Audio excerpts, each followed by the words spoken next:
অসামান্য ইউনুসকে আমেরিকান এই পারপাস গুলো সার্ভ করার জন্য কি নিয়ে আসা হয়েছে? আল্লাহ তাকে নিয়ে আসছেন, আমেরিকানরা কি করে নিয়ে আসে? আমি আন্তর্জাতিক রিলেশনের ছাত্র, কারণ সাউথ আমেরিকায় অনেক চেষ্টা করেছে, তারা কিউবা অনেক চেষ্টা করেছে, পৃথিবীর বহু দেশে তারা নিয়ে আসা মানে নামায় নেওয়ার ইতিহাস আছে। কিন্তু ইউনুস সাহেব তো তার বিরুদ্ধে ছিলেন না, বরঞ্চ 1/11 সময় এর আগে যেটা হয়েছিল তাকে বলা হয়েছিল ক্ষমতা নিতে, সেটা নেন নাই। উনি তো তখন 3 মাসের জন্য কেয়ারটেকার গভর্নমেন্ট সিস্টেমে তো পছন্দ, উনি দীর্ঘ সময় থাকতে চান, এর জন্য তখন আপনাকে বলছে, আমাকে তো বলেন নাই। আর সবচেয়ে বড় কথা হলো 3 মাস না, 2 বছর। এবারে তো তিনি 2 বছর নির্বাচন দিয়ে দিলেন, তো 2 বছরের ভিতরে। তা আপনি নির্বাচন দেখছেন সামনে? দেখবো না কেন? আপনাকে তো আশান্বিত হতে হবে। আর এই সরকার তো কথা বলার স্বাধীনতা দিয়েছে, লেখার স্বাধীনতা দিয়েছে। তারা বলে, একথা তো সত্য, কিন্তু পত্র পত্রিকা বা মিডিয়াতে কি অবস্থা, কেন তারপরে তারা লেখে না, কেন তারা বলে না, সেটা তারা উত্তর দিতে পারবে। এটা কি আপনি কি মনে করেন কথা বলা যায়? আপনি আমি কিন্তু মনে করি কথা বলা যাবে, সরকারের কোনো মব সন্ত্রাসের ভয়ে কি ভীত জি না, সন্ত্রস্ত? আমি ভীত নই। আমার বাড়ি বরিশাল, বুঝছেন? আপনার বাড়ি কই আমি জানি না। বরিশালের লোক ভয় পায় না। ভয় পাওয়ার কি আছে? ছাত্র থেকে দেখেন না, when I was first arrested, I was in college, Pakistan আমলে। তো ভয় পাওয়ার কোনো কাজ আমি করি না, কাউকে আমি ভয় দেখাইও না, আমি নিজেও ভয় পেতে অভ্যস্ত নই। শেখ হাসিনা চালাতে পারছে কি পারছে না সেটা আপনারা বিচার করবেন, দেশের মানুষ বিচার করবেন। কিন্তু আমি মনে করি আমাকে যে দায়িত্ব দেওয়া হয়েছিল, যে মন্ত্রণালয়, সেই মন্ত্রণালয় আমি ঠিক মতো চালাইছি কিনা। শেখ হাসিনা ঠিক মতো চালিয়েছে কিনা এটা দেশের মানুষ যদি বিবেচনা করতে হয়, তাকে ইলেকশনের সুযোগ দিতে হবে। কিন্তু গভর্নমেন্ট তো আপনার এই নন গভর্নমেন্ট বলছে তারা ইলেকশন করতে পারবে না, তাদের দলটা কার্যক্রম নিষিদ্ধ, তাহলে মানুষ কিভাবে চান্সটা পাবে? It is very unfortunate. এটা আমি আপনার সাথে সম্পূর্ণ একমত। কোনো দলকে বা কোনো ব্যক্তিকে নির্বাচনে না দাঁড়াবার সিদ্ধান্ত দেওয়াটা আমি সমর্থন করি না। কিন্তু দুর্ভাগ্যজনক হলে সত্য, তারা আবার যখন ক্ষমতায় ছিলেন তখন তারা আবার অন্য দলকে ক্ষমতায় নির্বাচনে আসতে দেয় নাই। It's a tragedy. শেখ হাসিনার বিচারটাকে আপনি কিভাবে দেখেন?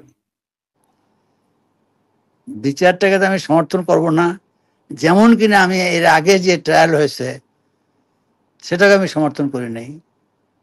নর্মাল যুদ্ধাপরাধীদের বিচার। জি, আপনাকে যে ইউনূস সাহেব রাজনৈতিক দলগুলোর বৈঠক করেন মাঝে মাঝে, বিভিন্ন সময় ডাকেন, আপনাকে কখনো ডাকেন নাই? না। এটা একটা মেসেজ তো। কার মেসেজ কে পড়ে? আমার সময় নাই অন্যের মেসেজ পড়ার। আমি নিজে লিখি, লেখাই। বাংলাটা বুঝলেন কিনা? জি। ওনারও সময় নেই, আমাকে প্রয়োজনও নাই, আমারও সময় নাই, আমারও প্রয়োজন নাই। ব্যাস, উনি সুখী থাকুক, ভালো থাকুক। উনি ভালো মানুষ, যোগ্য মানুষ। উনি নিজেই বলেছেন এটা আমার কাজ না, আমি তো বলি নাই। উনি নিজেই প্রকাশ্যে বলেছেন, এই আমি হলাম শান্তির লোক, আমি হলাম মাইক্রো ক্রেডিটের লোক, আমি একজন এন্টারপ্রেনার, তো দেশ পরিচালনার আমি অভ্যস্ত নই। ছেলেরা বললো তাই আমি আসছি। ইউনূস সাহেব নিজে বলেছেন। আনোয়ার হোসেন মঞ্জু বাংলাদেশের রাজনীতির একটি অন্যতম প্রধান চরিত্র, কেন্দ্রীয় 14 দলের নেতা। আনোয়ার হোসেন মঞ্জু বাংলাদেশের মিডিয়া ব্যক্তিত্ব, বাংলাদেশের প্রাচীনতম পত্রিকা দৈনিক ইত্তেফাকের কর্ণধার। মঞ্জু ভাই হঠাৎ করে এই সরকারের 1 বছরের পার করার পরে মঞ্জু ভাই কথা বলতে শুরু করেছেন। মঞ্জু ভাই প্রথম দিনই কথা বলেছেন এবং সেটা বাজিমাত। চতুর্দিকে তার বক্তব্যটি আলোচনা হচ্ছে। এর জন্য তার একটা ফলো আপ বক্তব্যের জন্য তার সাথে আমরা যোগাযোগ করেছি। তিনি রাজি হয়েছেন, এর জন্য অনেক ধন্যবাদ। মঞ্জু ভাই, আপনি আপনি কেমন আছেন? জি, দোয়া দোয়া। মঞ্জু ভাই, আপনি তো দীর্ঘদিনের একটা রাজনৈতিক চরিত্র, কেন্দ্রীয় 14 দলের নেতা। আপনি এতদিন কথা বলেন নাই কেন? আমি তো জাতীয় পার্টির কাউন্সিল মিটিং এর দাওয়াত করলো, তারা আমাকে দয়া করে। আমার জন্য কোনো মেজাজটা ভালো ছিল, রাজি হয়ে গেলাম। আমি তো কোনো লিখিত বক্তৃতা দেই না। আমি বক্তৃতা দেওয়ার পূর্বেও জিজ্ঞাসা করতেছি উদ্যোক্তাদের, বাবা আমি কি বলবো। এখন ওইখানে বক্তৃতা দেওয়ার সময় একটার পর একটা আসতেছে, আমার মনে হয় আমাকে যেন ভিন্ন কোনো জগৎ থেকে কেউ আমাকে দিয়ে বলাচ্ছে। কারণ আমি তো এইগুলো বলবো, আহ এটা আমি এই প্রস্তুত ছিলাম না। কিন্তু আমি তো অসত্য জীবনে যেটা দেখেছি, যেটা আমাদের অভিজ্ঞতা, সে অভিজ্ঞতার আলোকে আমি কথাটা বলছি। এবং এটা ট্রু যে একটা গভর্নমেন্ট, আমি তো বলি নাই যে চলে না। পত্র পত্রিকা ছাপা হয়েছে, এই এই সরকারকে যে দুটা পত্রিকা সমর্থন করে, তারাই অন্য যারা বলেছেন তাদেরকে উদ্ধৃতি দিয়ে বলেছেন যে সরকার চলছে না। তার উত্তরে আমি কি বলছি, যে গভর্নমেন্ট চালাচ্ছে নন গভর্নমেন্ট। সে তো নিজেই বলছে আমি গভর্নমেন্ট না, তাই নয় কি? অবশ্যই। আর এই যে পরিস্থিতিটা, এই পরিস্থিতিটা 14 দলের একটা গভর্নমেন্ট ছিল বাংলাদেশে, অথবা আওয়ামী লীগের একটা গভর্নমেন্ট ছিল। 14 দলের অন্যতম প্রধান একজন নেতা আপনি। এই যে পরিস্থিতি তৈরি হলো দেশে, এর জন্য আপনার দায় দায়িত্ব আপনি কতটা মনে করেন? দেখেন, আমরা তো দেশ চালাইছি জাতীয় পার্টি হিসাবে। তারপরে আমরা অন্য দলের সাথে, অর্থাৎ আওয়ামী লীগের সাথে আমরা নির্বাচনে ঐক্য করলাম। এইভাবে কিন্তু আমাদের সাথে আন্ডারস্ট্যান্ডিং ছিল না যে তারা আমাদেরকে মন্ত্রী বানাবে, মিনিস্টার বানাবে। এমনকি যখন মাননীয় প্রধানমন্ত্রী শেখ হাসিনা আমাকে বললেন যে আপনি কোন পোর্টফোলিও চান, এবার নিজেই বললেন, আপনি তো যোগাযোগে ছিলেন। আমি তাকে বললাম যে একটু একটু সময় নিয়ে করেন না, প্রথম আপনি ছোট্ট একটা ক্যাবিনেট করেন, তারপরে চিন্তা করবেন। সে তো ঘাওড়া প্রকৃতির লোক। তো আমি চলে আসলাম। পরের দিন ক্যাবিনেট সেক্রেটারি আমাকে ফোন করলো, আপনার 3টার সময়। 3টার সময় আমাকে ফোন করলো যে আপনি 6টার সময় বঙ্গভবনে আসবেন। গেলাম, মন্ত্রী চলে আসলাম। ঠিক এসার সময় এবং ঘটনা। আমি তো জিয়াউর রহমান সবার সময় দেশের বাইরে চলে গেলাম, জর্জটনে গেলাম ইন্টারন্যাশনাল রিলেশন পড়ার জন্য। আমি দেশে ফিরে আসলাম। ইন দ্য মিন টাইম আপনারা প্রেসিডেন্ট জিয়াউর রহমান সাহেবকে হত্যা করলেন। তো একদিন এরশাদ সাহেব আমাকে ফোন করলেন, আমি এরশাদ বলছি। এরশাদ নামে কেউ তো আমি চিনি না। আমি ক্যান্টনমেন্টের জিয়াউর রহমান সাহেব যদি কখনো ডাকতেন যেতাম, এবং এটা বললে অতিরঞ্জিত হবে না যে I was very close to president Ziaur Rahman. এমনকি আমি যখন জাতীয় প্রেস ক্লাবের প্রেসিডেন্ট নির্বাচিত হলাম, তখন জিয়াউর রহমান সাহেব আমাকে ডাকলেন একদিন বঙ্গভবনে। গেলাম, উনিই বললেন আপনি প্রেস ক্লাব ভবনটা করবেন না। দেখেন, আমি তো জিয়াউর রহমান সঙ্গে যাই নাই, উনিই ডাকলেন। তো ভালো কথা। আমার জীবনে সবকিছু অ্যাক্সিডেন্ট। সায়েন্সের ছাত্র হয়ে হয় ইঞ্জিনিয়ার হবে, না ডাক্তার হবে। তো এখন আমার আমি তো ইঞ্জিনিয়ারিং কলেজে গেলাম, তখন তো ইউনিভার্সিটি হয় নাই। তো যাই হোক, যে কোনো কারণে হোক আমার আর্কিটেকচার পড়া হলো না। তো ভালো কথা, নাথিং টু রিগ্রেট। এই যাই হোক, আমি কোনো পরিকল্পিত কোনো কথা বলবো সেজন্য যাই নাই। আর আমি অসত্য কোনো কথাও বলি নাই, যেটা ঠিক নয় এরকম কোনো কথা আমি বলি নাই। কিন্তু এই কথাগুলি কেউ বলে না। আমিও বলতাম না, কিন্তু কেন জানে বলে ফেললাম। এটা কারো সমালোচনা করি তো না আমার। এই তারপর বলার তারপর পরে প্রতিক্রিয়া, আপনি কি প্রতিক্রিয়া পাচ্ছেন গভর্নমেন্টের পক্ষ থেকে? গভর্নমেন্ট যারা আছে তো, আপনি আবার বলেন না গভর্নমেন্ট, গভর্নমেন্ট তো নন গভর্নমেন্ট। Non government. তাই নয় কি? এনিওয়ে, আর এই সরকার তো স্বাধীন কথা বলার স্বাধীনতা দিয়েছে, লেখার স্বাধীনতা দিয়েছে। তারা বলে, একথা তো সত্য, কিন্তু পত্র পত্রিকা বা মিডিয়াতে কি অবস্থা, কেন তারপর তারা লেখে না, কেন তারা বলে না, সেটা তারা উত্তর দিতে পারবে। এটা কি আপনি আপনি কি মনে করেন কথা বলা যায়? আমি মনে করি কথা বলা যাবে, কেন যাবে না? তাহলে আপনারা কাগজে সব লিখছেন না কেন? কাগজে যতটুকু আমরা লিখি, দেখেন বাংলাদেশকে একটা সংবেদনশীল মন নিয়ে দেখতে হবে। This is not easy country to run. I was in the government for 24 years. I was in the parliament for 40 years. তো সেই জন্য আমি মনে করি না running country like Bangladesh easy. যারা ক্ষমতায় থাকে তাদের সমালোচনা সবাই করতে পারে, শুধু সরকার কেন, কোনো অবস্থান। এই যে আমি একটা পত্রিকা অফিসে আছি, এই যে আমি ছোটখাটো কলকারখানা চালাই, to manage people here, workers here is almost impossible. তো পাকিস্তানের যে প্রথম প্রধানমন্ত্রী লিয়াকত আলী খান সাহেব, তাকে তো রাওয়ালপিন্ডিতে গুলি করা হলো। In his death bed what did he say? কি বলছিল সে? খোদা পাকিস্তানকে হেফাজত করে। দেখেন, তিনি পাকিস্তানের প্রথম প্রধানমন্ত্রী, তিনি নিজেই বলে যাচ্ছেন এই পাকিস্তানকে আল্লাহ ছাড়া কেউ চালাতে পারবে না। আপনি এই যে গভর্নমেন্ট চালাচ্ছে, তারপর যে ছেলেপেলেরা যেসব হুমকি দিচ্ছে আপনাদের, এগুলো নিয়ে বলেছেন আপনারা। তাই এই আমি কি বলেছি যে আমরাও হুমকি, আমরাও ঠ্যাং ভাঙছি, আমরাও মাথা ভাঙছি, তাই না? হুম, তো সেই জন্য মা বাবা তোমাদেরকে ভদ্রতা শেখায় নাই, স্বাধীনতা শেখায় নাই, মুরব্বীদের সাথে কিভাবে কথা বলতে হয়, তাই না? এই কথা বলতে অন্য কিছু বলি নাই। আপনি কি মব সন্ত্রাসের ভয় করেন না? আমার মনে আল্লাহ তাআলা কোনো ভয় দেয় নাই। আমি একা ঘুরি, সবাই জানে। আমার কোনো বডিগার্ড থাকে না, সবাই জানে। আমি কি করেছি যে আমাকে মারবে? যদি মারে মারবে। যদি আল্লাহ তাআলা আমাকে সিদ্ধান্ত দেয় যে আনোয়ার হোসেন মঞ্জুকে অমুক জায়গায়, অমুক রাস্তার মোড়ে, অমুক অস্ত্র দিয়ে তার জীবন নিতে হবে, সেটা হবে। আনোয়ার হোসেন মঞ্জুর তো আলাদা কিছু সাপোর্ট আছে।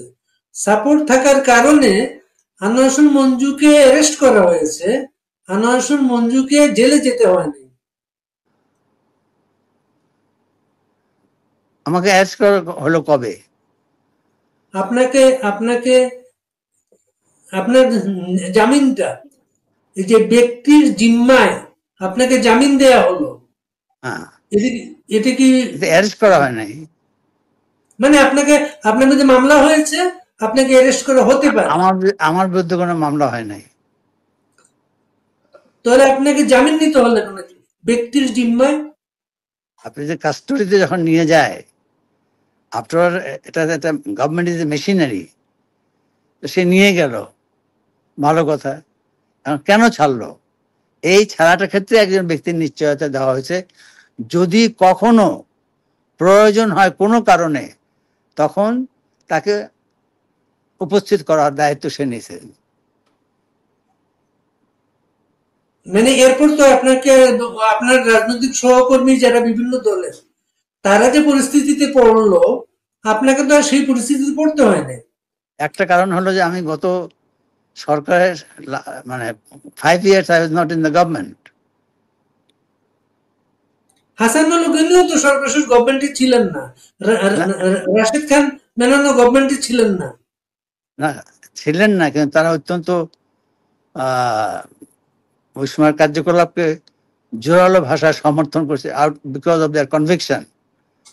তা আমার তো কোনো কনভিকশন নাই। দেশটা চলুক, ভালো চলুক, দেশের মানুষ শান্তিতে থাকুক, নিরাপদে থাকুক, যেমন আপনি অস্ট্রেলিয়াতে আছেন, ওখানে আপনি তো খেটে খাচ্ছেন, কিন্তু আপনার কোনো ভয় নাই, কোনো ডর নাই যে আপনাকে তুলে নিয়ে যাবে একজন। আমাদের এখানে আমরা যে যাই থাকি, এমনকি যারা সরকারে থাকে, তারাও একটা অদৃশ্য ভয়ের মধ্যে থাকে। কেন থাকে তারা তারা নিজেরা বলতে পারবে না। তো আপনি নিজেকে তাহলে আপনার স্বৈরাচারের দোষর মনে করেন না আপনাকে? স্বৈরাচারের দোষর হবো কেন? এটা তো টেক, খুব প্রচলিত। আপনি 14 দলের নেতা, 14 দলের নেতা আপনি। এখন কথাটা হলো যে আহ, দেশটা স্বাধীন আমরা করেছি, দেশটা চালাতে হবে তো। এই জন্য দোষর হবে কেন? এখন যারা আছে, আমি কি বলেছি এক জায়গায়, এখন যারা চালাচ্ছেন হয়তো একদিন কোনো না কোনো সময় তাদেরকেও স্বৈরাচার বলা হবে। But it's very unfortunate. স্বৈরাচারের মানে বুঝেন? বা আমরা বুঝি? জিজ্ঞাসা করছি স্বৈরাচার মানে কি? আপনি তো নতুন না, আপনি এরশাদের সাথেও ছিলেন, শেখ হাসিনার সাথেও ছিলেন। জি, অস্বীকার করবো কেন? এরশাদ সাহেবের হয়তো বলতে পারেন যে তিনি কেমন করে ক্ষমতায় আসছেন আপনারা জানেন না, কিন্তু শেখ হাসিনা তো কোনো মানে রাজপথ দিয়ে সে এসেছে ক্ষমতায়। এখন তার ভোটটা ঠিক হয় নাই। তা যে ভোটার যে ভোট না দিলে আহ, সে দায়িত্ব কে নেবে? যদি কোনো ভোটার যে দেখে যে তার ভোট দিয়ে দেওয়া হয়েছে, সে যদি রিটার্নিং অফিসের কাছে কমপ্লেন করে, then he will be allowed to give votes. এখন এটা জনগণ জানে কিনা দেখেন, আমরা we are trying to practise a democratic system, but we are not as yet a democratic, we will not say that we have been able to establish democracy. 1 বছর পরে আপনার কি মনে হচ্ছে দেশটা কোন দিকে যাচ্ছে আসলে? আমার দরকার কি? যখন আমি ছিলাম আমার নিজের কাজটা করছি। আমি শেখ হাসিনা সরকার কেমন চলছে আমার, that was not my, it is not in my mind. তবে আমি আমার পরিবারকেও, আমার বাচ্চাদেরকেও বলি, আমার অফিসেও বলি, নিজের কাজটা ঠিক মতো করো। শেখ হাসিনা চালাতে পারছে কি পারছে না সেটা আপনারা বিচার করবেন, দেশের মানুষ বিচার করবেন। কিন্তু আমি মনে করি আমাকে যে দায়িত্ব দেওয়া হয়েছিল, যে মন্ত্রণালয়, সেই মন্ত্রণালয় আমি ঠিক মতো চালাইছি কিনা। শেখ হাসিনা ঠিকমতো চালিয়েছে কিনা এটা দেশের মানুষ যদি বিবেচনা করতে হয়, তাকে ইলেকশনের সুযোগ দিতে হবে। কিন্তু গভর্নমেন্ট তো, আপনার এই নন গভর্নমেন্ট বলছে তারা ইলেকশন করতে পারবে না, তাদের দলটা কার্যক্রম নিষিদ্ধ। তাহলে মানুষ কিভাবে চান্সটা পাবে? It is very unfortunate. এটা আমি আপনার সাথে সম্পূর্ণ একমত। কোনো দলকে বা কোনো ব্যক্তিকে নির্বাচনে না দাঁড়াবার সিদ্ধান্ত দেওয়াটা আমি সমর্থন করি না। কিন্তু দুর্ভাগ্যজনক হলে সত্য, তারা আবার যখন ক্ষমতায় ছিলেন তখন তারা আবার অন্য দলকে ক্ষমতায় আসতে, নির্বাচনে আসতে দেয় নাই। It's a tragedy. আজকে আপনার আপনার কথাবার্তা যখন ভাইরাল চতুর্দিকে, তখন একজন লিখেছেন মঞ্জু ভাইয়ের বক্তব্য নিয়ে অযাচিত অতি উৎসাহী হবার কিছু নেই। উনার বক্তব্য শুনেছি, খেলাটা খুব গভীর খেলা মনে হচ্ছে। মঞ্জু ভাই শুধুমাত্র একজন খেলোয়াড় মাত্র। গোলকিপার। তুমি কি দেখেন, আমি যা লোকে বলে বা আমার সম্বন্ধে চিন্তা করে অনেকে, এটা সঠিক নয়। খুব very simple man, I lead a very simple life. I don't think I am very academician, very fit. যদিও আমি মাস্টার ডিগ্রি হোল্ডার, যদিও আমি ইন্টারন্যাশনাল রিলেশনের ছাত্র, বিদেশে পড়ালেখা করেছি, দেশে তো লেখাপড়া অবশ্যই করেছি। এদেশে যে আন্দোলন হয়েছে পাকিস্তানের বিরুদ্ধে, সেই সমস্ত আন্দোলনে আমার অংশগ্রহণ ছিল। আমি ফজলা কলেজ জিএস ছিলাম, ফজলা কলেজ ভিপি ছিলাম, আমি ছাত্রলীগের ভাইস প্রেসিডেন্ট ছিলাম, আমি জাতীয় প্রেস ক্লাবের প্রেসিডেন্ট ছিলাম। আমি আমার দায়িত্বটা পালন করি। এই বড় বড় চিন্তা, মার্কিন লবির একটা লোক মনে বলা হতো। মার্কেটিং আমি পছন্দ করি। লবি, আমি তো মার্কিনদের পয়সা খাই না। কিন্তু মার্কিনদের এজেন্ট তো বলা হয়েছে আপনাকে বিভিন্ন সময়।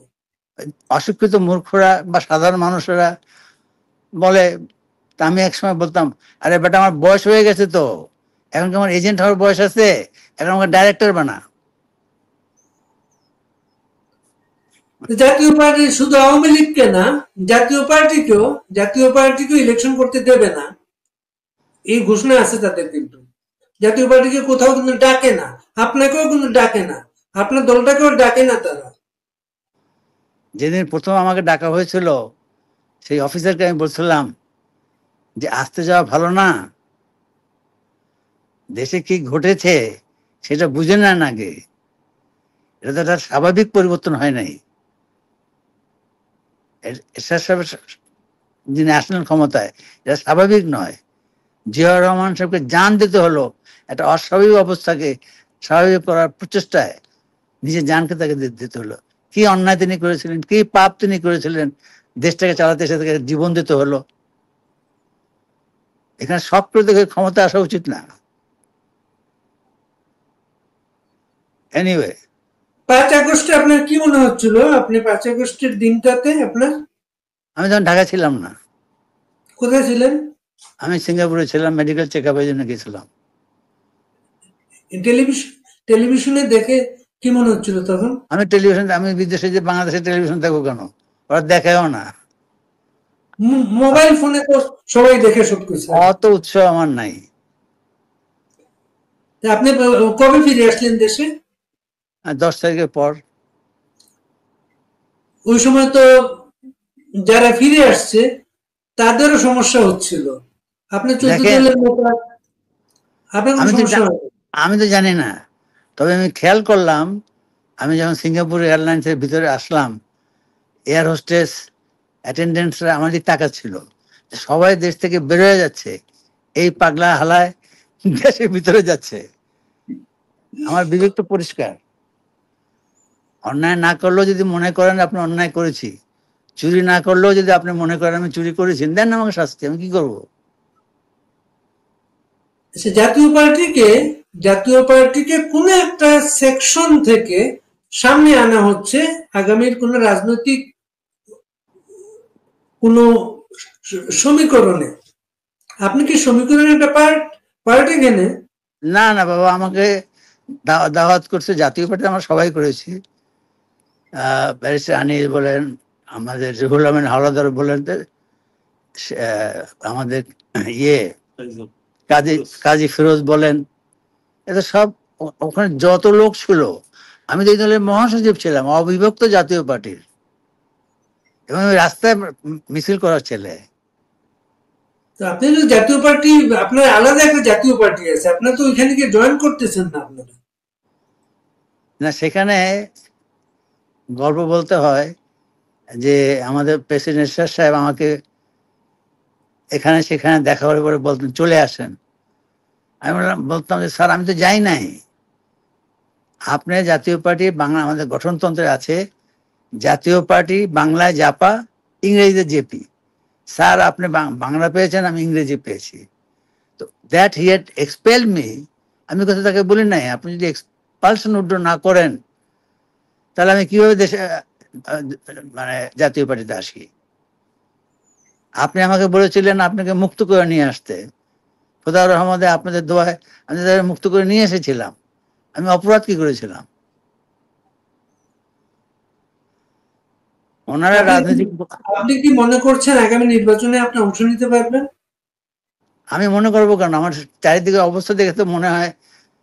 সেই জন্য আমি গতকাল বলেছি যে বাবা, যখন এ নির্বাচন করতে পারবে, ওই দল নির্বাচন করতে পারবে না, এগুলো যখন আপনার মানে সিদ্ধান্ত দিয়ে দিচ্ছেন, তাহলে আপনার দুজন থাকেন, দুইটা পার্টি থাকে, তা আপনার নিজেরা বসে ভাগ করে নেন। মাঝখান থেকে দেশের মানুষের 2,000-3,000 কোটি টাকা খরচ করবেন কেন তথাকথিত নির্বাচনের নামে? নির্বাচনের প্রয়োজন নাই, তাই নয় কি? তারপর আপনি আরেকটা কথা বলেছেন যে বাইরে থেকে লোকজন নিয়ে আসছে, ওরা দেশের রাজনীতি ঠিক করবে, এই করবে সেই করবে, তারা এখানে থাকবে না, কেউ বাস্তবায়ন করতে পারবে রাজনীতিবিদদের। জিনিসটা আমি এইভাবে বলেছি যে আমাদের জীবনে আমরা বহুতবার নানাভাবে অপমানিত হয়েছি, তবে এইভাবে আমাদের আর কেউ অপমান করে নাই। দেশে থাকে না, আমেরিকায় ছিল, ব্রিটেনে ছিল, কোন কোন দেশে ছিল, তাদেরকে নিয়ে এসে তারা এখন বই লিখতেছে আমরা কি করব কি করব না। এটা বাস্তবায়ন করবে কে? সব দলের একটা ম্যানিফেস্টো আছে, সেই ম্যানিফেস্টো থাকলে অনুযায়ী ক্ষমতায় গেলে সে তার ম্যানিফেস্টো বা নির্বাচনী ওয়াদা সে বাস্তবায়ন করবে। তার দাসখত দিয়ে আসতে হবে নির্বাচনে। তাহলে এই কার কাছে আমি দাসখত দিচ্ছি? তারা কারা? যারা আমাকে দিয়ে লেখাচ্ছে তারা, না তার পিছনে অন্য কোনো শক্তি আছে? ক্যাঙ্গারু আছে নাকি অস্ট্রেলিয়া, জানি না। আপনার কি মনে হয় অন্য শক্তিতে এখানে কে? আমি জানি কারা? না, আমার অত চিন্তা করার ক্ষমতা আমার নাই। আমার আমার খেটে খেতে হয়। আমি 18 ঘন্টা পরিশ্রম করি এখনো এই বয়সে। That's all. মানে এই যে গভর্নমেন্টের যে এজেন্ডা যেগুলা আসছে, এই যে সেন্ট মার্টিন দ্বীপের কথা বলা হয়, তারপরে করিডোর, এই বিষয়গুলা আপনাকে কি কখনো আমেরিকানরা এই চাহিদাগুলা বলার চেষ্টা করেছে না না, কখনো? আমি তো যত সামান্য লোক, আমার কাছে আমেরিকানরা এগুলো বলবে কেন?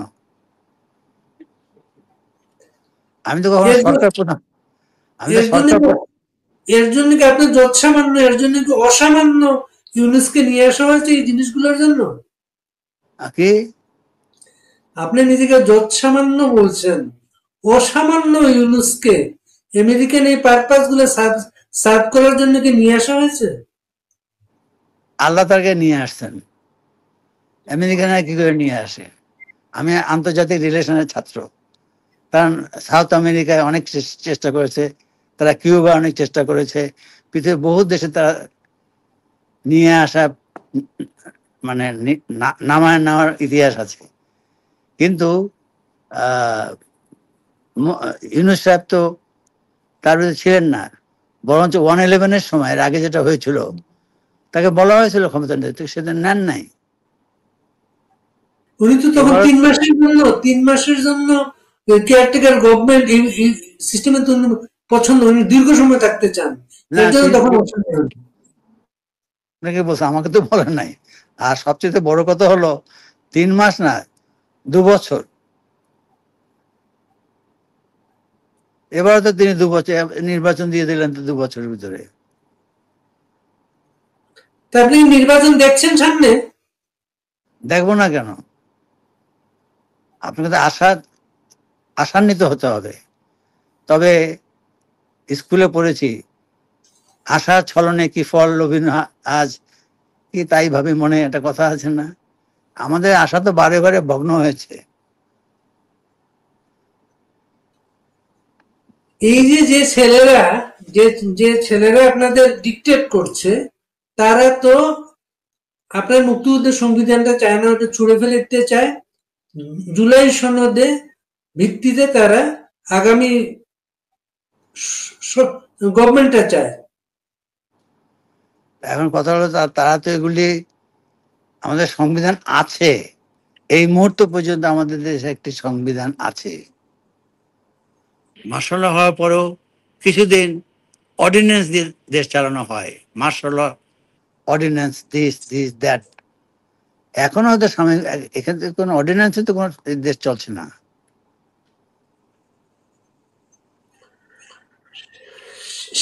শেখ হাসিনার বিচারটাকে আপনি কিভাবে দেখেন? বিচারটাকে তো আমি সমর্থন করব না, যেমন কিনা আমি এর আগে যে ট্রায়াল হয়েছে সেটাকে আমি সমর্থন করি নাই। কোন নর্মাল কোর্টে, ট্রায়ালটা? জি, যুদ্ধাপরাধীদের বিচার জি, আপনি বিচার সমর্থন হোক, করেন না? বিচার হোক, ওয়াই ইন স্পেশাল কোর্ট? তাকে নর্মাল কোর্টে বিচার করা যায়। এখন তারা বলছে তারা কিন্তু ডিসেম্বরের মধ্যে। আমার পছন্দ, আমি কি চাই বা কি চাই না, ইট ইজ ইম্যাটেরিয়াল। আমি মানে ইন্ডিভিজুয়াল, আমি একজন ব্যক্তি। আপনি 14 দলের নেতা। 14 দলের নেতা, আমি নিজে দলের নেতা না। দলটা কিন্তু আপনার নামে, জেপি, যে, দলটাই তো আপনার নামে। হ্যাঁ, সেই সময় যেহেতু আমি মহাসচিব ছিলাম, এরশাদ সাহেব আমাকে এক্সপেল করে দিলেন, সেই সিম্প্যাথি ভোটে হয়তো আমাকে এটা হতে হয়েছিল। আপনার সাথে গত 1 বছরে শেখ হাসিনার সাথে কোনোভাবে কথা হয়েছে? না, কি করে হবে? উনি কথা বলছেন তো, উনি চতুর্দিকে সবার সাথে কথা বলেন। আমি তো তার I do not belong to her party. আমি তার দলের কোনো নেতাও না, কর্মীও না। আপনি 14 দলের নেতা। 14 দলের নেতাদের মধ্যে কারাগারের বাইরে আপনি প্রধান নেতা যিনি কারাগারের বাইরে আছেন। না, যারা কারাগারে আছে তারা আমার চেয়ে অনেক বড় নেতা। ইনু আমার চেয়ে বয়সে ছোট হতে পারে, কিন্তু রাজনীতিতে কিন্তু সে অনেক বড় নেতা। তিনি বিপ্লব করে, বিদ্রোহ করে এই সমাজে পরিবর্তন আনতে চান। আমি তো দক্ষিণবঙ্গের লোক, জোয়ারে গেলে জোয়ারের দিকে সাঁতরাই, ভাটার দিকে হলে ভাটার দিকে সাঁতরাই। আওয়ামী লীগকে যদি ইলেকশন করতে না দেয়, আপনি কি ইলেকশন করবেন? দেখেন, এই প্রশ্নটা এর আগে উঠেছিল। আমি যেহেতু উগ্রপন্থী নই, আমি যেহেতু বিপ্লবী নই, আমি বিদ্রোহী নই, নির্বাচনে আমি নির্বাচন করব। কে আসলো কে আসলো না সেটা আমার বিবেচ্য নয়। কিন্তু এখন বয়স যাওয়ার বিধায় হয়তো আমি বা আমার পরিবারকে চিন্তা করতে হবে যে আমি নির্বাচন করব কিনা। কিন্তু আপনার দল তো নির্বাচন করবে, তাই না? যদি হুজুরের অনুমতি দেয়। আমাকে তো, আমার কার্যকলাপ তো এখন পর্যন্ত কেউ বন্ধ রাখে নাই। সে মতো অবস্থায় যদি নির্বাচন করতে দেয় আমাদেরকে, তাহলে অবশ্যই আমার দল নির্বাচন করবে। জাতীয় পার্টির অন্য অন্য শাখাগুলোকে নির্বাচন করতে, কোনো কাজ করতে দেওয়া হচ্ছে না, তারা কেউ অফিসে বসতে পারে না, আপনার সাথে কোনো সমস্যা হচ্ছে না, এটা কোনো সমঝোতা? কার সাথে আমার, দেখেন, আমার সাথে কথা বলার লোকই নাই সরকারের। আপনি তো সরকার তো, এনাফ, আপনি তো কথা বলার জন্য এনাফ না আপনি? না কেন? আপনি আপনার দলের আমাকে, শীর্ষ নেতা হচ্ছেন আপনি। আমার দলের শীর্ষকে, শীর্ষ নেতা আপনি। শীর্ষ, তাতে কি হলো? আমরা যারা ইনক্লুডিং শেখ হাসিনার অধীনে নির্বাচন করেছে, এই সংবিধানের অধীনে নির্বাচন করেছে, ইলেকশন কমিশনের অধীনে নির্বাচন করেছে, তারা দোষর হয় নাই, অন্যরা দোষর হলো। এখন হুজুরদের যা ইচ্ছা, যদি আমাদের অনুমতি দেয় আমরা নির্বাচন করব, যদি অনুমতি না দেয় আমরা প্রতিবাদও করব না।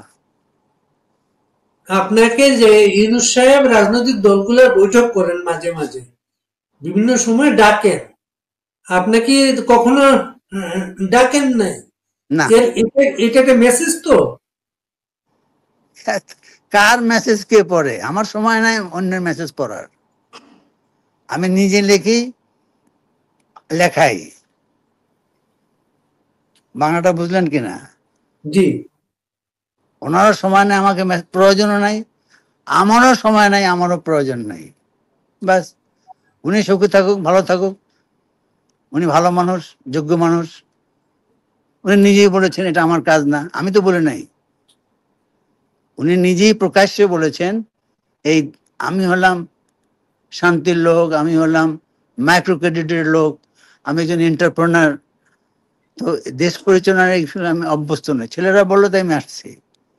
এটা ইউনূস সাহেব নিজে বলেছেন। 14 দলের নেতা হিসাবে এই যে আপনি বললেন যে কথাটা, ট্রাইব্যুনালের বিচার আপনি পছন্দ করেন না, এর সাথে একমত না? না, 14 দল কেন, আমি ব্যক্তি হিসেবে করি না। ব্যক্তি হিসাবে, জাতীয় পার্টির চেয়ারম্যান আমি হিসাবে। এটা জাতীয় পার্টি হিসেবে আমার পার্টির আলাপই করি না। এখন এইভাবে শেখ হাসিনার বিচার যদি তারা করে, একটা শাস্তি ঘোষণা করে, এর প্রতিবাদ করবেন আপনি?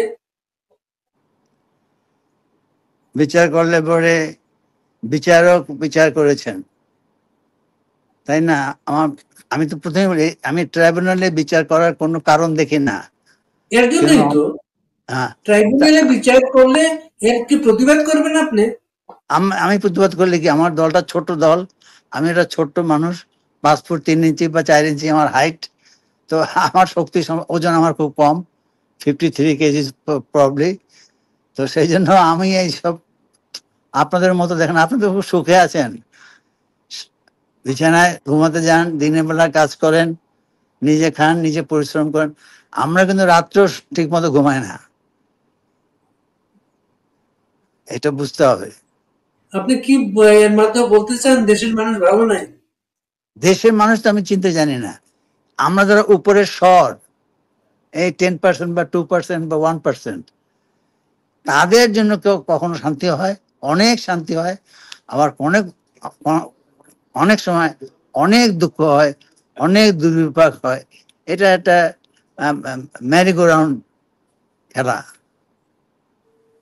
40 বছর ধরে আপনি পার্লামেন্ট মেম্বার এই দেশে কোনোদিন এইভাবে আদালতে আদালতে লোকজনকে পিটানো হয় এটা কখনো দেখেছেন কোনোদিন? না, আমি দেখি নাই, এখনো দেখি নাই। এর প্রটেস্ট করেছেন আপনি? আমি দেখি নাই তো। আমি আপনার কাছে প্রথম কোন রাজনৈতিক বন্দীকে জেলের ভিতরে পিটানো হয়েছে আমি এই প্রথম শুনলাম। আদালতে আদালতে আদালতে আদালতে আদালতে পিটাবে কেন? আদালতে একজন মানুষকে আনা হচ্ছে, তার উপর আক্রমণ করা হচ্ছে, তাকে মারপিট করা হচ্ছে, এর বিরুদ্ধে কোনো ধরনের আইনগত ব্যবস্থা নেওয়া হচ্ছে না। না, এটা নিয়ে কোনোদিন একটা মামলা হয় নাই বাংলাদেশ। না, কে মার খেয়েছে আমি তো জানি না। কে নেয়? তবে আমির হোসেন আমু থেকে আরম্ভ করে হাসানুল্লাহ ইনু, রাশেদ খান মেনন, দীপু এদের মনি, তাদেরকেই না, আদালতে নেওয়া হয়েছে, তাদের উপর হামলা করা হয়েছে। আমরা তো ঘৃণিত লোক, আমরা স্বৈরাচার ছিলাম, আমরা মানুষের অন্যায় করেছি, অত্যাচার করেছি, রাষ্ট্রীয় সম্পদ লুণ্ঠন করেছি, সেই জন্য হয়তো মানুষের ক্ষোভ থাকতে পারে। কিন্তু প্রশাসনে কেউ মেরেছে বা আহত করেছে এরকম কোনো ঘটনা আমার জানা নেই। আদালতে তো নিরাপদ একটা জায়গা সবার জন্য। আদালত এলাকাতে যদি আপনি কারো উপর হামলা করা হয়, আপনি আপনি আদালতে গিয়েছেন কখনো? এটা লাইভ টেলিভিশন গুলাতে লাইভ দেখাচ্ছে, এটা টেলিভিশন গুলাতে লাইভ দেখানো হয়। হ্যাঁ। আদালতে কার কার উপর হামলা হলো, মারধর না, করা হলো। না, না, না, আমার আপনার জানা নেই। আপনার পত্রিকাতে এই নিউজ ছাপা হয়েছে কিন্তু। তাই? আচ্ছা, ইত্তেফাকেও ইত্তেফাকে এই আদালতে কাউকে মারা হয়েছে নাকি? ইত্তেফাকে ছবি ছাপা হয়, ইত্তেফাকে রিপোর্ট হয়। মানুষকে মারছে নাকি? ও, এই তো লয়ার নাকি মারছে? হ্যাঁ। যেই মারুক, আদালতে আদালতে যদি কাউকে মারপিট করা হয়, জাজ সাহেব কি তাহলে করলেন? এই নিরাপত্তাটা, জাজ সাহেব কি করলেন? এটা তো আপনি আপনি ইত্তেফাকের সম্পাদক, আপনি জানেন সেটা। আমি তো সম্পাদক নই। যাই হোক, ইত্তেফাকে তো এই রিপোর্টটা ছাপা হয়েছে, ইত্তেফাকে হ্যাঁ। এই ছবিটা ছাপা হয়েছে সবসময়। তাই? আচ্ছা, না, আমার জানা নাই। আপনি কিন্তু সরকারের কোনো মব সন্ত্রাসের ভয়ে কি ভীত জি না, সন্ত্রস্ত? আমি কিছু নই, আমার বাড়ি বরিশাল, বুঝছেন? আপনার বাড়ি কই আমি জানি না। বরিশালের লোক ভয় পায় না। ভয় পাওয়ার কি আছে? ছাত্র থেকে দেখেন না, when I was first arrested I was in college, Pakistan আমলে।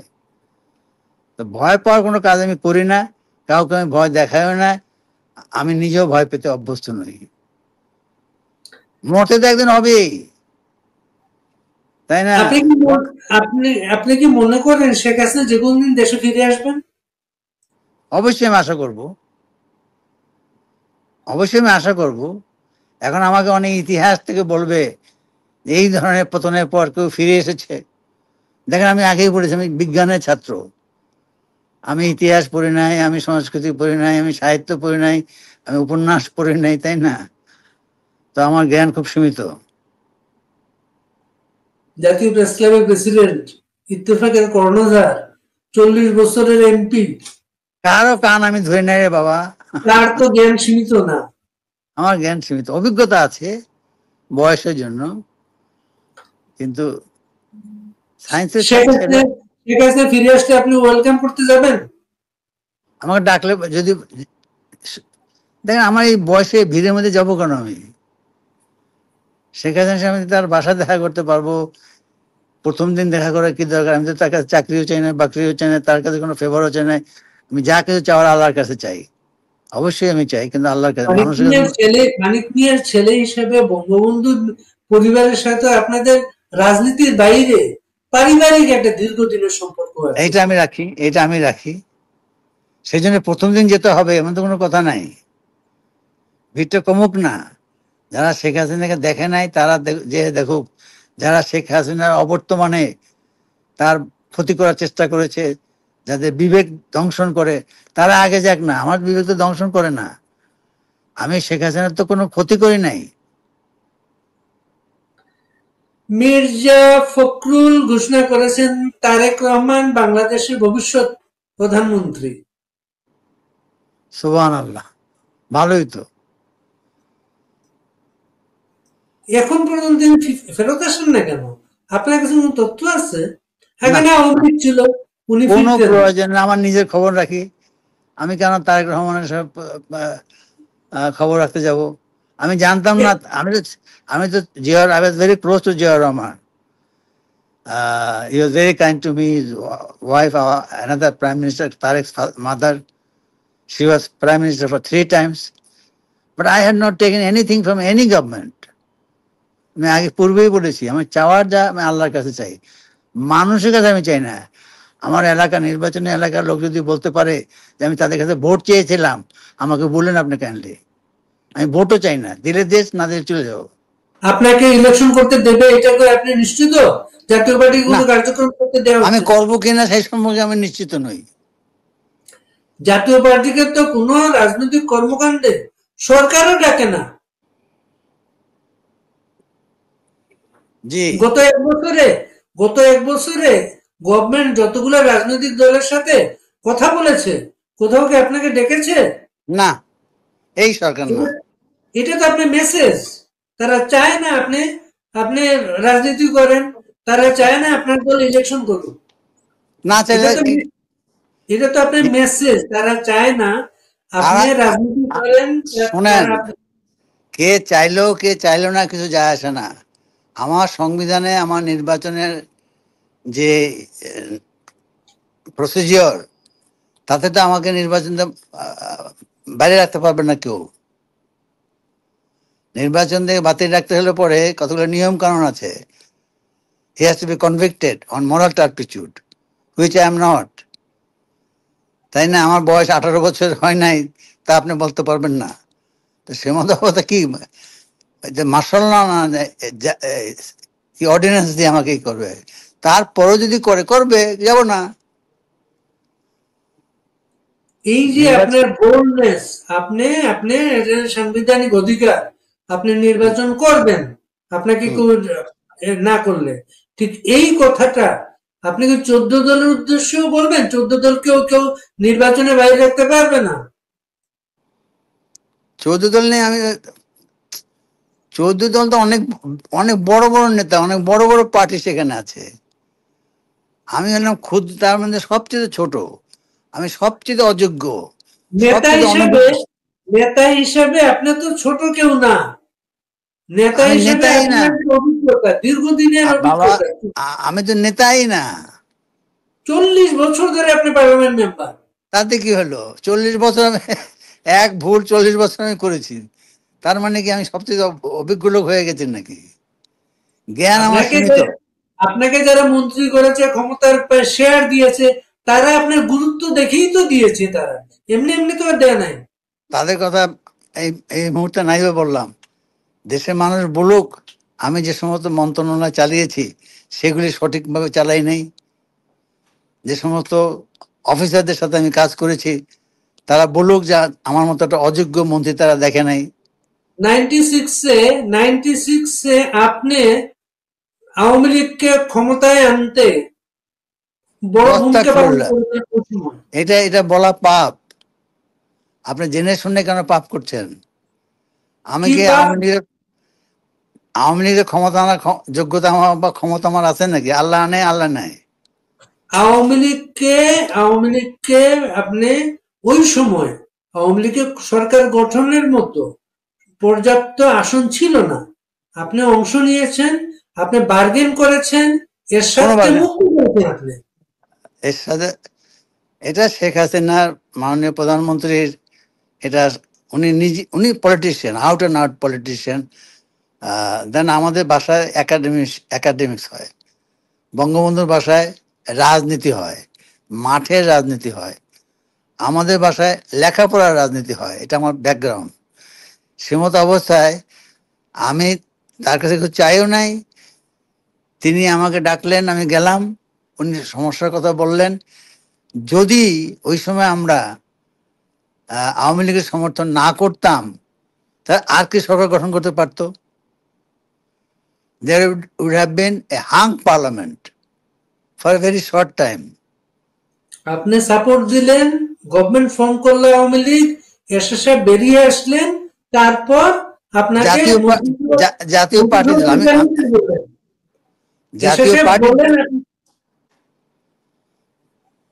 জাতীয় পার্টি জাতীয় পার্টি সমর্থন দিয়েছে, আমার একা সমর্থন। মঞ্জু ভাই, আপনি আমাকে একবার একটা কথা বলেছিলেন। কথাটা হচ্ছে, দেশে তো কোনো পলিটিশিয়ান নাই, পলিটিশিয়ান একজন আছে শেখ হাসিনা। সে কয়েকদিন পর পর একটা চাল দেয়, ওই চাল নিয়ে আমরা ব্যস্ত থাকি, ওইটা টায়ার্ড হয়ে যায়, উনি নতুন চাল দেয়। ভাই দেখেন, আমি সব বুঝি, আমাকে কোনো চাল দেয় নাই, আমার কাম দিছে, আমি তার কামটা ঠিক মতো করছি। এছাড়া সব আমাকে লোকজনকে বলতেন যে Manju is my best minister. Sheikh হাসিনাও বলতেন you do your own job. মানে এরশাদ সাহেব সরকার আমি পরিচালনা করি নাই, শেখ হাসিনা সরকার তো আমি পরিচালনা করি নাই। টেকনিক্যালি হয়তো কনস্টিটিউশনালি হয়তো আপনি বলবেন part and parcel of that government, yes, but fact remains it was basically it is prime minister run the country. আমাদের শেখ হাসিনার সরকারটা এই বিপদে পড়লো কেন? জি, শেখ হাসিনার সরকারটা এই বিপদে পড়লে কেন? আওয়ামী লীগ তো বলছে তারা ষড়যন্ত্রের শিকার। হ্যাঁ, এটা বহুলাংশে কখনো না কখন আমাদের জীবদ্দশায় হোক বা আমাদের জীবদ্দশার পরে হোক, আন্তর্জাতিক ঘটনাবলীর তিনি শিকার। ষড়যন্ত্রের শিকার কিনা আমি কথা এই শব্দটা ব্যবহার করব না। আন্তর্জাতিক যে ঘটনাবলী আমাদের দক্ষিণ এবং দক্ষিণ পূর্ব এশিয়া যে হচ্ছে, হয়তো তিনি এই ঘটনাবলীর দ্বারা তিনি ক্ষতিগ্রস্ত হয়েছেন, কিন্তু কেউ তার বিরুদ্ধে ষড়যন্ত্র করেছেন এটা আমি জানি না। যেটা আমি জানি না সেটা আমি কি করে বলবো? আপনি জানেন, আপনি বলেন, আমি শুনবো। না, এই যে আপনি বলে আন্তর্জাতিক ঘটনা বলে, কোন ঘটনা বলে কি আপনি মিন করছেন এখানে? এই প্যাসিফিক নিয়ে কি হচ্ছে, এই যে আপনি যে অস্ট্রেলিয়া আছেন, যদি আপনি মাঝে মাঝে টেলিভিশন নিউজ দেখেন, সমস্ত ওশেনটা প্যাসিফিক, জাহাজে ভরা, কি সাবমেরিনে ভরা, প্লেনে ভরা, এই যে, তাই না? এখানে কি হচ্ছে আমি জানি, ফিলিপাইনে বেস, সাউথ কোরিয়া বেস, তাইওয়ানে বেস, কি হচ্ছে আমি জানি। আবার শুনি যে আমেরিকা নাকি ওখানে চলে যাবে, চলে গেলে ওখানে তো পড়েছি যে 32 নম্বরের বাড়িটা, এই বাড়িটায় আপনার অনেক রাজনৈতিক এবং পারিবারিক মেমোরি আছে এই বাড়িটার সাথে। এই বাড়িটা যখন দেখলেন, প্রথমে পুড়িয়ে দেওয়া হলো, পরে বুলডোজার দিয়ে ভেঙে দেওয়া হলো, আপনার মনে কি প্রতিক্রিয়া এসেছিল তখন? দেখেন, আমি তো অস্ট্রেলিয়ায় থাকি না, আমি বাংলাদেশে থাকি। সে মতো অবস্থায় এগুলোর সাথে আমি অভ্যস্ত। তবে এতখানি যে হিংস্র হতে পারে, এতখানি যে নিষ্ঠুর নির্মম হতে, তো মব কি হতে পারে? এটা তো কেউ, সরকার তো করে নাই, যারা ক্ষমতায় ছিলেন তারা তো হয়তো করেন নাই। মব তো আপনি দেখলেন কয়টা মানুষ সেখানে, রাষ্ট্র যদি চাইতো, সরকার যদি চাইতো এটা রক্ষা করবে, সরকার কি পারতো না? সরকার কি বঙ্গবন্ধু রক্ষা করে নাই? দেখেন, এটার জবাব যারা ক্ষমতায় ছিলেন আছেন তারা দেবেন। আমি ক্ষমতায় ছিলামও না। এই যে আপনি বললেন এত নিষ্ঠুর হতে পারে, এত নিষ্ঠুর আচরণ হতে পারে, সেটা আপনি ভাবেন না, চিন্তা করতে পারি না। That's my limitations. এই ঘটনাটা রাজনৈতিক ভাবে ইউনুসকে সারা জীবন? জাতিকে বলেন, এবং কারো বাড়ি এখন সিকিউর না। ভাগ্যিস আমি নিজে কোনো বাড়ি করি না, বাপের মায়ের বাড়িতে তো আমি থাকি। তো তারপরও এই বাড়ির বয়স এখন 60-70 বছর। তো আমি মনে করি না বাংলাদেশে কোনো নেতার বাড়ি এখন সিকিউরড। কেন? যদি একটা বাড়ি নিয়ে পুরানো সম্ভব হয়, তা আর 10টা নয় কেন? আপনি আমাকেই বললেন তারা জেলে গিয়েছেন, আপনি জান নাই কেন? তাই নয় কি? তাহলে একটা বাড়ি পুরাতে পারলে আর 10টা বাড়ি পুরানো যাবে না কেন? আপনার আপনার ব্যাপারে বিশেষ করে বিবেচনা আছে, এর জন্য আপনাকে জেলে যেতে হয় নাই, আপনার বাড়িতে কেউ বুলডোজার পাঠায় নাই।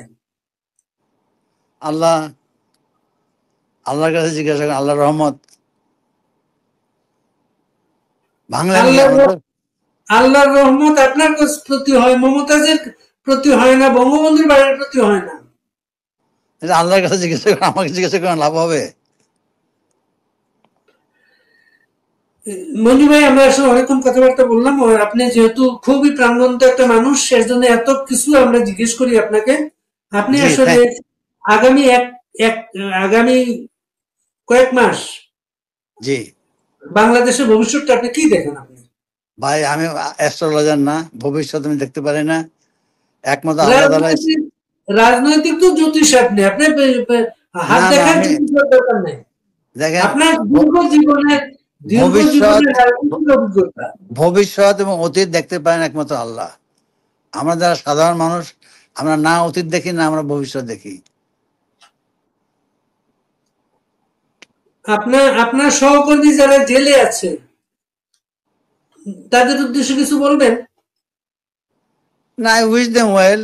অ্যান্ড আবার তারা যখন ক্ষমতা আসবে, দুঃখজনক হলো সত্য, they will repeat the same thing. এই ঘটনাই তো 40 বছর দেখে আসছেন, তাই না? জি, এখন যারা ক্ষমতায় আছেন, যারা জেলের কাস্টোডিয়ান অফিসার, যারা ম্যানেজ করে, তারা জানে এরাই আবার একসময় ক্ষমতা আসবেন। যেমন কিনা এখন যারা ক্ষমতায় আছেন, তারা যখন রাজনীতি জেলে ছিলেন, তখনও জেলের অথরিটি জানতো যে এরা একসময় সরকার গঠন করবে। আপনি কি দেখছেন ইউনূসও আগামীতে যাচ্ছে জেলে? না কেন? উনি বিচার নিরীহ মানুষ, পিসফুল মানুষ, শান্তির মানুষ, তাই না? শান্তির মানুষের জমানাতেই তো বাংলাদেশে মব সন্ত্রাসটা আসলো। শান্তির মানুষের জমানাতেই বঙ্গবন্ধুর বাড়িটা ধ্বংস হলো। তখন তো অথরিটি ছিল না as such. But anyway, let history decide. ইতিহাস এটা হাতে ছেড়ে দেন। 14 দলকে পুনর্গঠনের কোন উদ্যোগ আপনি নেবেন? না,